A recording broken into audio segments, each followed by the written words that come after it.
So, Bigpod, I What? know, I know. Last week, I continued to talk about this war game obsession, but I just need to remind everybody that I still buy Magic the Gathering cards.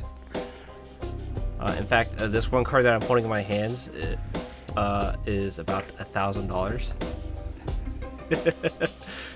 It's just randomly sitting there on my desk. It's fine, whatever. It's my card. I own it. Cue the music.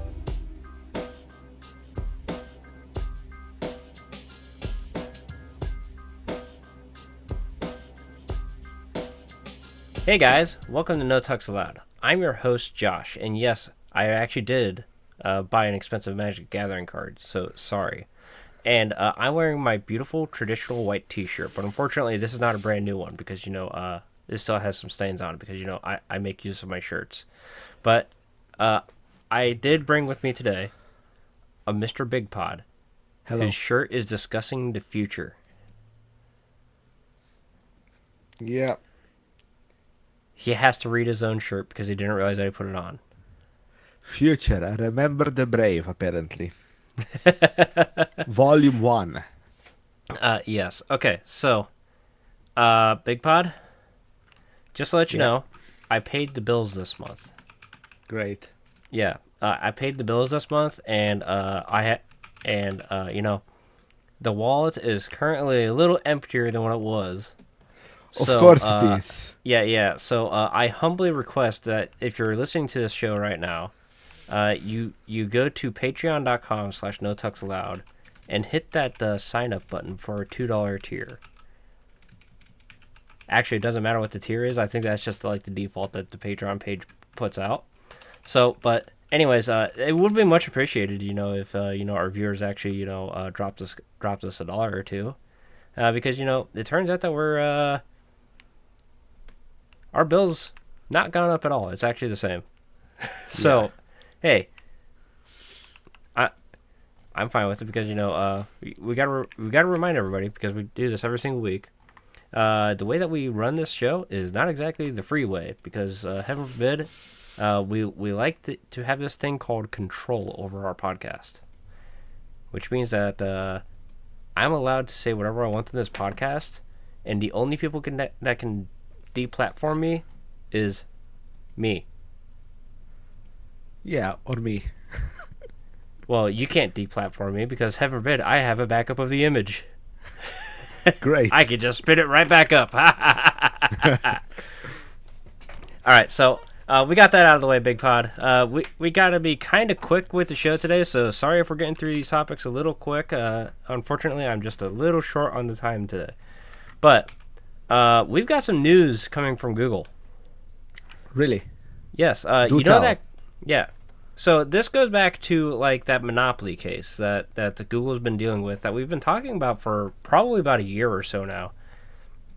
But we just got a ruling from the judge that said that Google is in fact allowed to keep Chrome. Ooh, Which that sounds nice. yeah, that is okay. Or So bad, depending on what camp you were. right. Like at the same time, it means that we know that Chrome has a future now. We don't have to speculate on what happens to the internet because heaven forbid Yeah. Chrome is just that dominant in the browser market. There are some caveats though. There are some caveats. Now, first of all, Google is allowed to continue paying these other people to keep Google search as the default search engine on their browser. So like Apple Safari and Mozilla Firefox. So now we know that Mozilla still has some money going for them, which is good. Yeah. And then there's a whole bunch of other stuff going on with this too. Because this Ars Technica article also went out and asked like all these other browser makers or like these other search providers. We've got the DuckDuckGo founder, Gabriel Weinberg, saying that, hey, these restrictions are insufficient to address Google's actual monopoly. Of course he would say that. Of course. And they got a lot of no responses from the people behind that are in charge of Bing.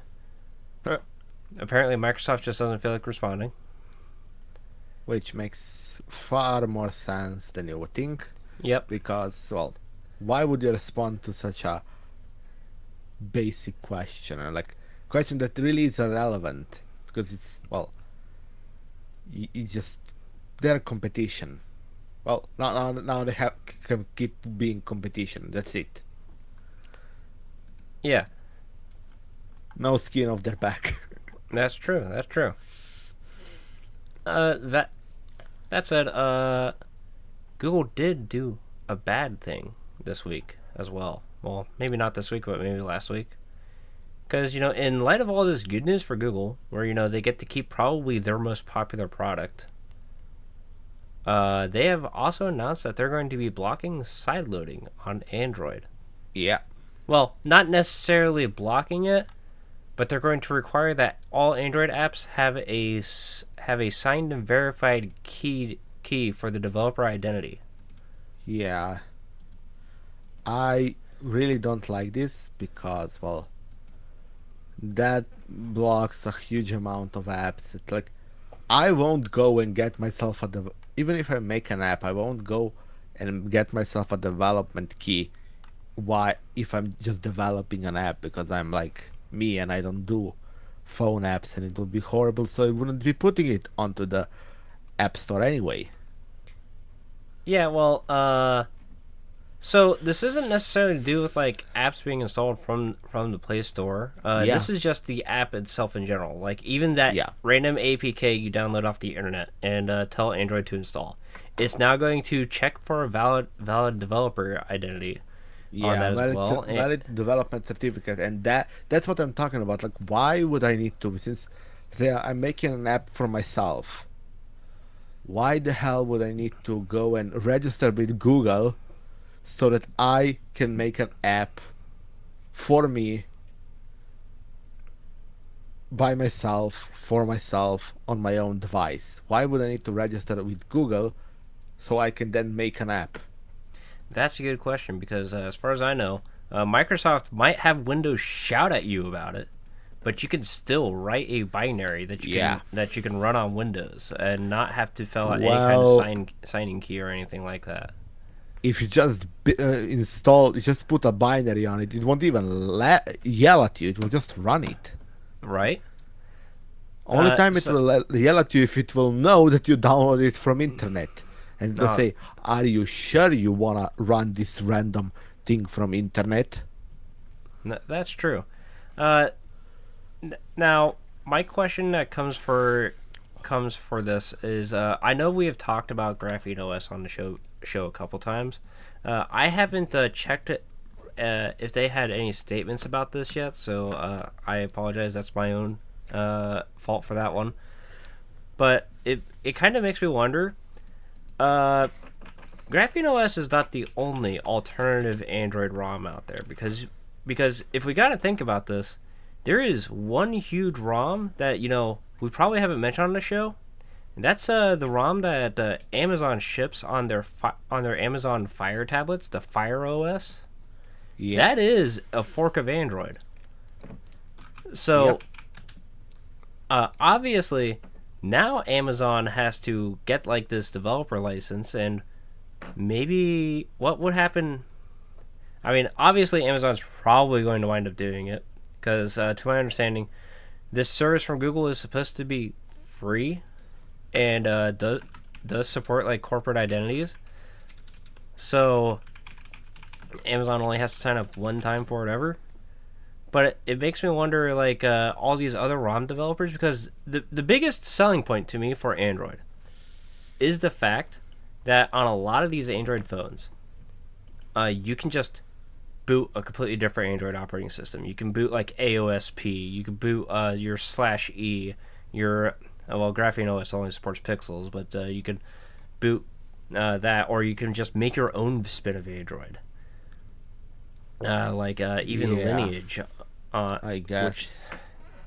So it kind of just makes me wonder. Now, obviously, if you're forking Android and developing your own version of Android, depending on how much effort you want to go into with this, you could just not include that patch from Google. Yeah.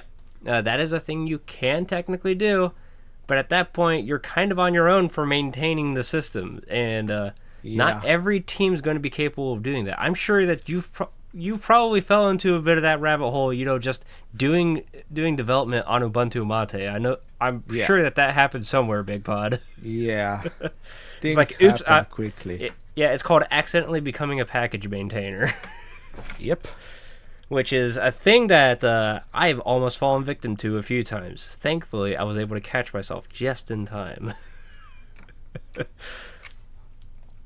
And that becomes a bit of a frustration. And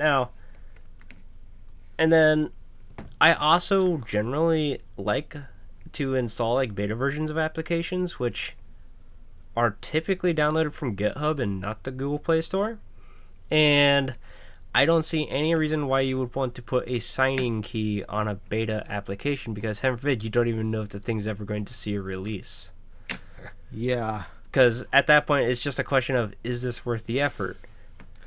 I think the app itself won't be signed. I think together with the app, your identity, specifically the developer's identity, will be attested using a certificate that ships with it, the public key of the certificate, or a private key or whatever, so that you can then see, so that Google servers can see that yes, this is the right person. So we can say this app was made by a trusted developer. Yeah. Now, if we want some comparisons as to like where Google got this idea from, we have a literal example coming from Apple, by the way. Because you got to remember, Apple went through like this whole App Store lawsuit from Epic Games that Google was also ultimately victim to. But Apple kind of got like the shorter end of the stick, and they were the first. They were the first one to be forced to allow like these third-party app stores or these third-party distribution center stores on like their app store. And so you could install a third-party app store from I don't know what they call the app store on iOS. Probably just App Store. Yeah, App Store. Yeah. So you can install a third-party repository or like store, and you could install applications through it. Well, Apple implemented something kind of similar to this feature that Google's implementing. And they actually just straight up purged an application called iTorrent, which was, of course, a torrent client for iOS. Yeah. That wasn't on Apple's App Store, but a third party. Yeah. So maybe Google's going down this rabbit hole too, in the name of security, because heaven forbid, we all know everything on the Play Store is completely safe and secure. Definitely. Totally. We don't see like these random news reports on Bleeping Computer just telling us every single day, hey, more malware found in the Android App Store. Yeah. Totally don't. But it maybe this is a proper use of the phrase enshittification, Bigpod. Maybe. I don't know. Don't know. Okay. Well, maybe this next subject will. Because, my gosh, it's been a while since I looked at a TypePad website. You, Bigpod, you might have ran into a blog running on TypePad. But TypePad is one of the oldest internet websites where, they were one of the first services you could go out and spend money and they would host your blog for you kind of websites. That's kind of how old it is. But TypePad has said they're shutting down.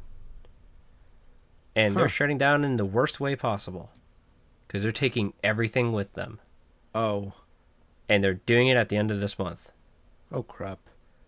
So people only have about 27 days to get their stuff off. Yeah. So, I don't know if our listeners are TypePad users, but you don't have very long to back up your data. And I went to go take a couple looks, and I'm not seeing a whole lot of these TypePad blogs on the Internet Archive. So maybe tell the Internet Archive to start taking snapshots. Yeah. Because heaven forbid, they'll probably get to backing up your data a lot quicker than you will. But it just kind of makes me wonder. It's like, what's the future of like the rest of these blogging platforms? Because WordPress is still going strong. Because it's got name brand recognition at this point. Yeah. But what about LiveJournal, Zango, or Blogger, or whatever else exists out there? What is the future of the blog? Like, is there even a future? We all know everything just runs honestly WordPress don't anyway. think so. I honestly don't think there is any future because, like, for at least for the platforms, because let's be honest, like half of the people who will write a blog these days are technical people. The other That's half, true. the other half, either will get easy access by some basic platform, or they'll probably not be making a blog but a vlog. Anyway, That's possible because, as far as I know, blogs have moved almost entirely to video content. yeah, The number one blogging sites these days seem to be like these cooking blogs. If you're not looking for technology stuff, yeah. That therefore the number of blogs like for this kind of websites basically shrinks to very small amount. that is true. But it does kind of make me wonder, like, what information is going to get lost here? That's the big concern that I have. Like, Yeah, a lot of things will get lost because a lot of things won't be backed up. that's true Because because remember, there are blogs of probably blogs and blogs of people who do not live anymore, who are in somewhere or another don't don't blog anymore, and it just doesn't. They don't even think about what they put out there, even though maybe in 10 years they would want to see it, they won't be able to. that's true. Like, the local school district in my area has like this random server that runs in their networking closet that was set up by the IT admin that was there in the 90s, and it holds it holds their archives from 1991 to 2002. Oh, That holds those records. They haven't migrated anything off of this system, but it's still there and it still oh, works. So yeah, and so people can still go onto that old AT&T Unix system. Yes, Unix, not Windows, not Linux, Unix. Unix.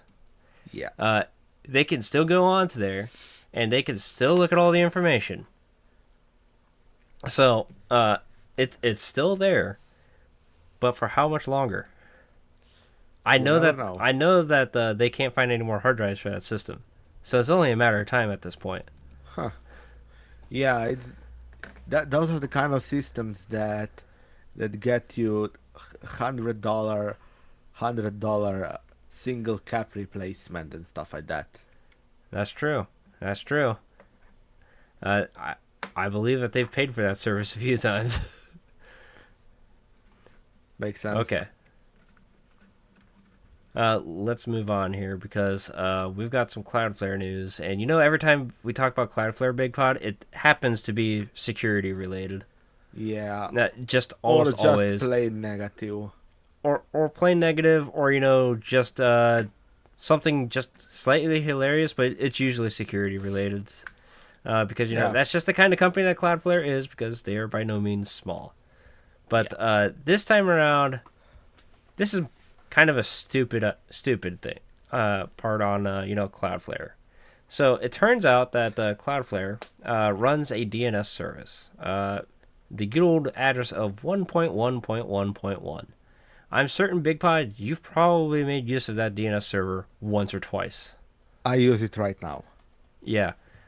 Well, they also offer a DNS over HTTPS, Yeah, which is supposed to be secure DNS, because yeah, it does make sense that maybe your DNS queries should be going over an encrypted connection. yes. Well, it turns out that the certificates that they issued in May are invalid. Oh, great.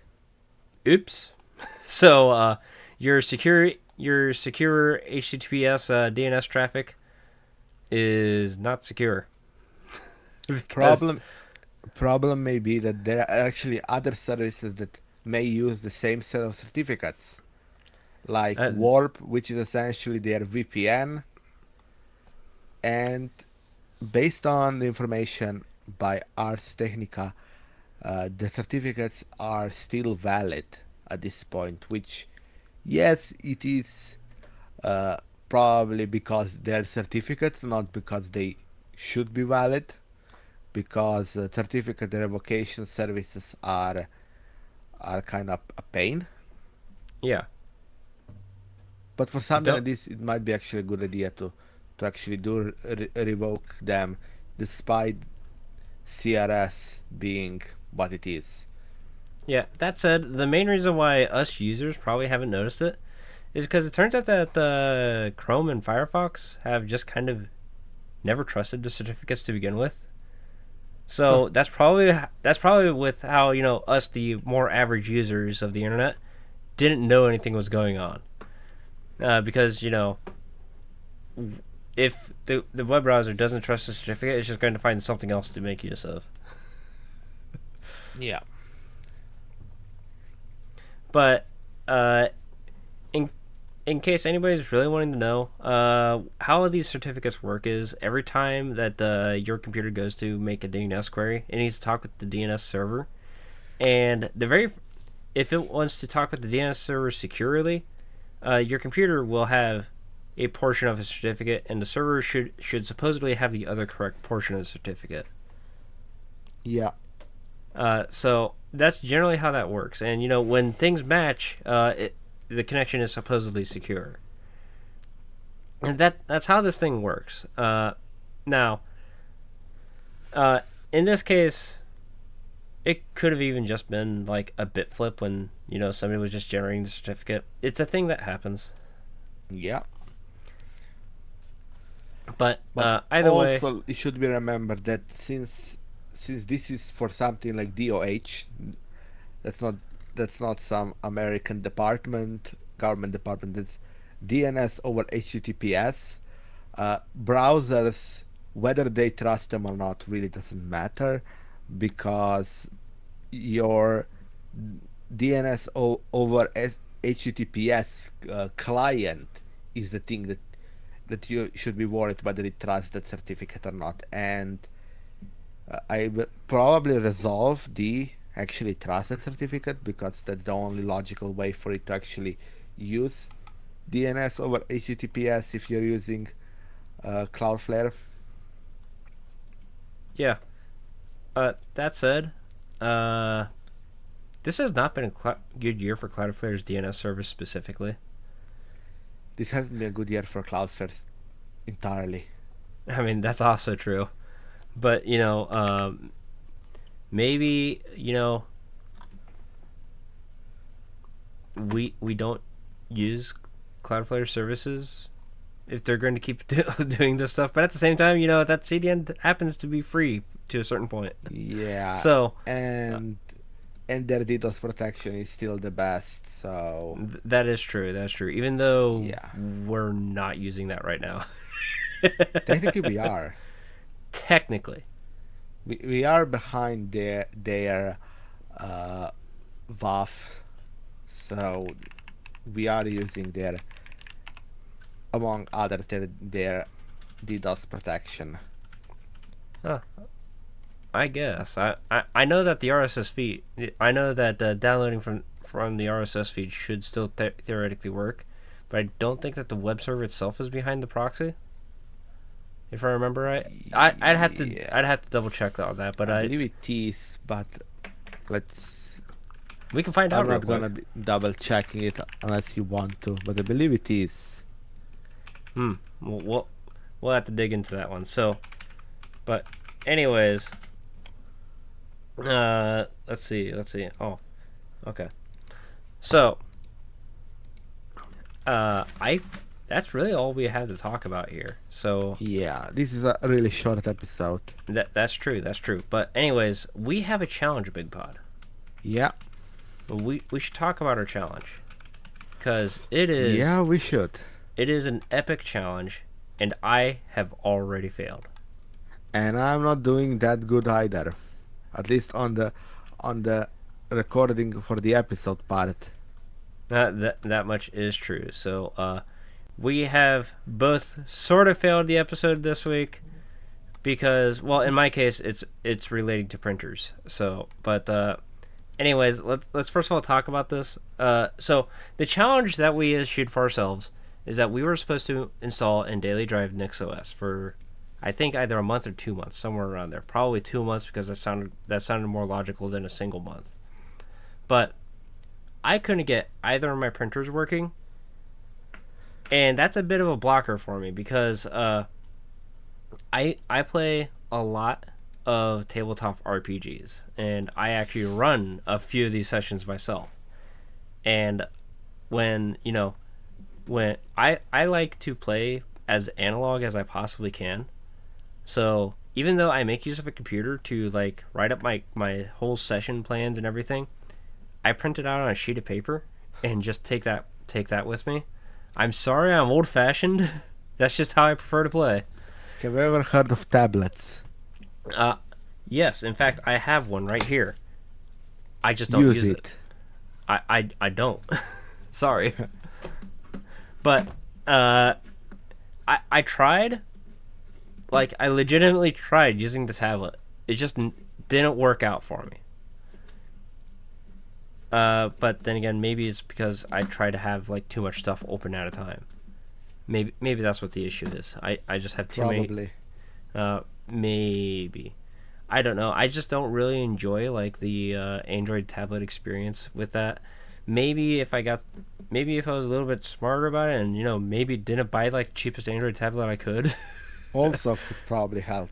Yeah, could also, if I like actually dropped money on the tablet, which in reality the tablet is just there to run YouTube. That's what I actually bought it initially to act as like a WebSocket controller for OBS Studio, because that's back when I was streaming like the distro hacking streams and all that, of which I haven't done one for a while.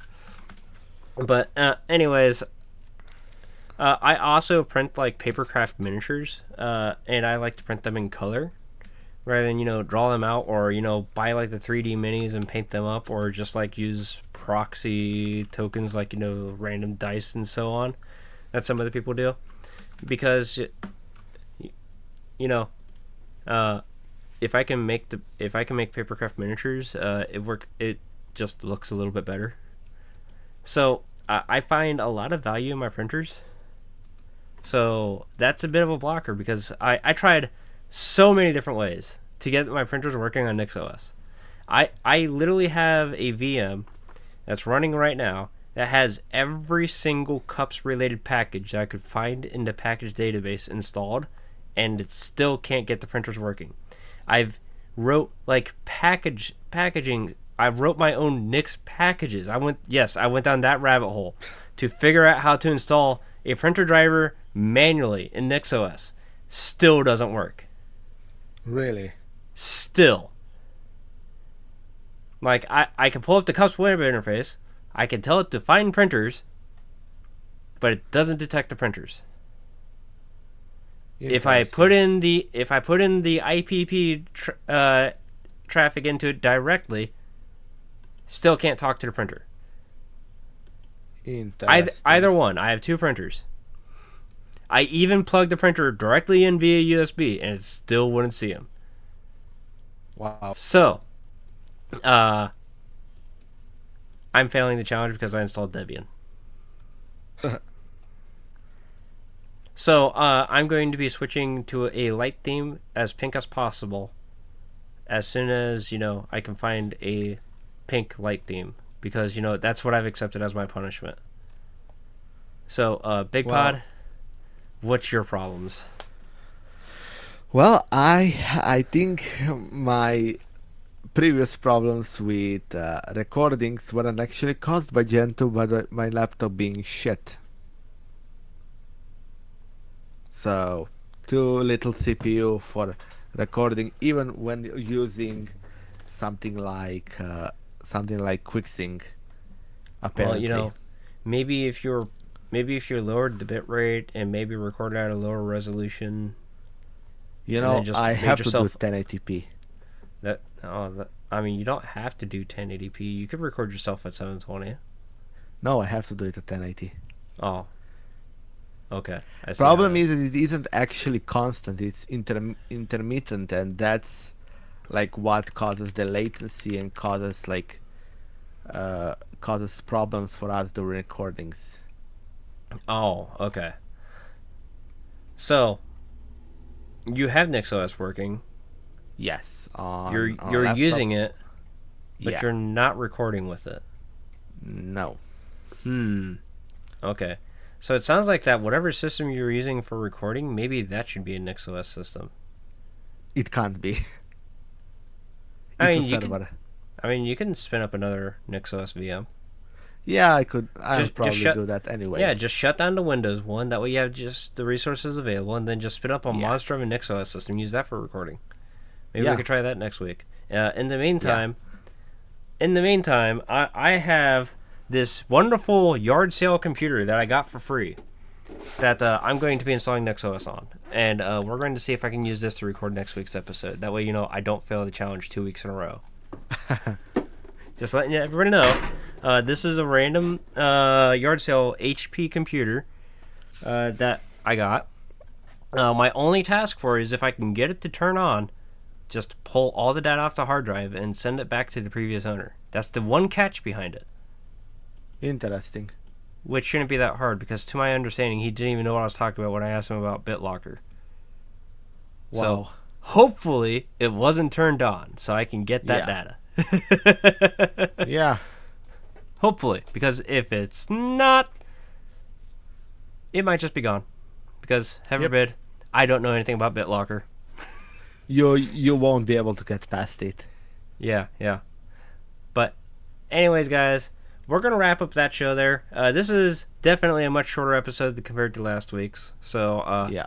I guess you could be thankful for it because last week's episode was kind of long.